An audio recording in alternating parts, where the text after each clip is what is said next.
नहीं आ रहे हैं, उनकी कान में हमारी आवाज खटकती है। इसीलिए सत्ता ने तमाम रास्ते खोजते खोजते एक नया रास्ता निकाला है। सरकार ने पीआईबी को फैक्ट चेक का अधिकार देने का फैसला किया है, यानी कि पीआईबी चेक करेगा कि कौन सी खबर सही है, कौन सी गलत है। जबकि हाल ही में इंडियन एक्सप्रेस ने अपनी ही 2 रिपोर्ट के बारे में कहा था कि पीआईबी ने इन रिपोर्ट्स को गलत बताया, मगर बाद में पता चला रिपोर्ट सही थी, यानी कि पीआईबी गलत साबित हुआ।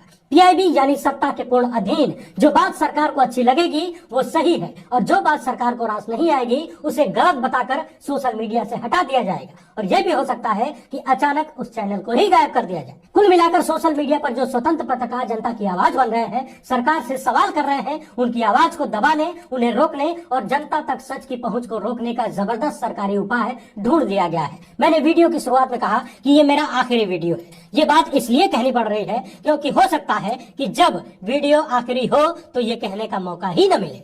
सच में ये मौका नहीं मिलेगा। सोच कर देखिए, यदि सरकार ने अचानक सोशल मीडिया से हमारे अकाउंट को हटवा ही दिया तो हम ये बात आप तक कैसे पहुंचाएंगे। यदि कभी ऐसा हो जाए कि सोशल मीडिया पर हम नजर न आए तो आप इस वीडियो को याद कर लीजिएगा। आप सभी से बस इतना ही कहना चाहते हैं कि इस देश का लोकतंत्र, इस देश की आजादी बड़ी कुर्बानियों के बाद मिली है। साल में 2 दिन झंडा ऊंचा रहे हमारा बोल देने से, एक दूसरे को मिठाइयां खिला देने से, झंडा फहरा लेने से गणतंत्र की सुरक्षा नहीं होगी, गणतंत्र मजबूत नहीं होगा। सरकार ने आईटी नियमों में संशोधन करके पीआईबी को खबरों की निगरानी करने का अधिकार दे दिया है। इस पर मीडिया संगठनों ने चिंता व्यक्त की है और पत्र लिखकर एडिटर्स गिल्ड ने कहा है कि पीआईबी को नियामक शक्तियां देना अवैध और असंवैधानिक है। मगर अब देखना यह है कि सरकार क्या करती है, क्योंकि सत्ता को ये मालूम है कि गोदी मीडिया यानी टीवी मीडिया तो उनके कब्जे में है ही, अगर सोशल मीडिया को भी कब्जे में कर लिया जाए तो जनता तक हकीकत कोई पहुंचाने वाला बचेगा नहीं। और जनता यदि सरकार की हकीकत न जाने तो फिर जनता को बरगलाना, उन्हें इधर उधर के मुद्दों में भटकाना काफी आसान हो जाएगा।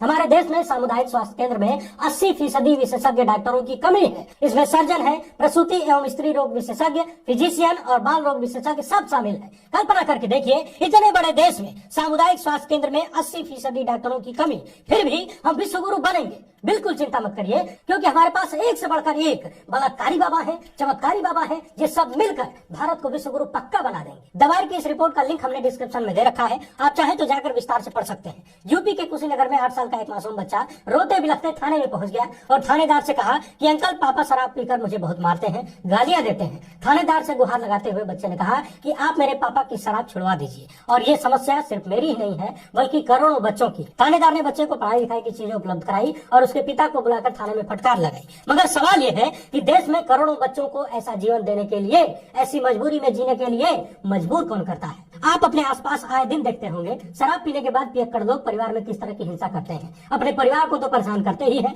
पड़ोसियों को भी परेशान करते हैं। यूपी चुनाव के दौरान जब हम गांव-गांव जाकर महिलाओं से बात करते थे तो ज्यादातर महिलाएं इस समस्या से ग्रसित मिली। उनका कहना था कि पति जितना कमाते हैं उतना शराब में ही उड़ा देते हैं। पीने से मना किया जाए तो आके घर में मारपीट करते हैं, घरेलू हिंसा करते हैं। मगर महिलाएं और बच्चे प्रताड़ित हो रहे हैं तो होने दीजिए, शराब पर पाबंदी नहीं लग सकती। सरकार की कमाई का मसला है, और पाबंदी लग भी जाए तो क्या होगा। गुजरात और बिहार को देख लीजिए, होगा यही कि 100 रुपए की शराब 300 में बिकेगी, लेकिन बिकेगी जरूर। अब पहले बात कर लेते हैं बॉयकॉट गैंग और भक्तों की। इसके बाद हम आपको चीन के मसले पर कांग्रेस प्रवक्ता की बातें सुनाएंगे। ध्यान से सुनिएगा, ये मामला राष्ट्रीय सुरक्षा का है। शाहरुख खान की फिल्म पठान 25 तारीख को रिलीज हो गई। रिलीज के बाद इस फिल्म की 2 तरह की तस्वीरें सामने आ रही हैं। एक तरफ तो बॉयकॉट गैंग वाले भक्त हैं जो सिनेमा हॉल के बाहर जमीन पर बैठकर हनुमान चालीसा पढ़ रहे हैं, कहीं मोहम्मद साहब को गाली दे रहे हैं, और दूसरी तरफ हॉल के भीतर पठान के गानों पर दर्शक खड़े होकर झूम रहे हैं, नाच रहे हैं। एक तरफ ये महाशय दावा कर रहे हैं कि शाहरुख खान को उसकी औकात दिख गई, और दूसरी तरफ इस तरह के आंकड़े आ रहे हैं कि पठान ने जबरदस्त कमाई की है। आप इन तस्वीरों को देखते रहिए, ज्यादातर तस्वीरें मध्य प्रदेश की हैं। यहाँ पर पठान का जबरदस्त विरोध हो रहा है। जानते हैं क्यों? क्योंकि मध्य प्रदेश में हाल ही में विधानसभा के चुनाव होने वाले हैं, और जहां होता है चुनाव वहीं बढ़ाया जाता है धार्मिक तनाव। ये बॉयकॉट गैंग वाले बेचारे जमीन पर बैठकर हनुमान चालीसा पढ़ रहे हैं, वो भी सिनेमा हॉल के बाहर। सोचिए, क्या हनुमान चालीसा पढ़ने का वही स्थान है? क्या हनुमान चालीसा इसीलिए बनाया गया है? हिंसा फैलाने के लिए, नफरत फैलाने के लिए, दूसरे धर्म को लोगों को गाली देने के लिए? मगर कोई बात नहीं, ये अंतिम क्षण है। इन लोगों का 2-4 दिन का और मामला है। 2-4 दिन में सब ठंडे हो जाएंगे और अपने अपने घर चले जाएंगे। लेकिन इस बेचारे की तकलीफ देख लीजिए। लिखा है, बिंदास बोल में आज पठान का बहिष्कार पर विशेष कवरेज देखी। पठान को पटखनी देकर हिंदुस्तानियों ने शाहरुख को दिखाई औकात। थिएटरों के बाहर सन्नाटा, एडवांस बुकिंग की खुल गई पोल। बताइए, पता नहीं पठान फ्लॉप हो जाएगी तो इन्हें क्या मिल जाएगा। ये महाशय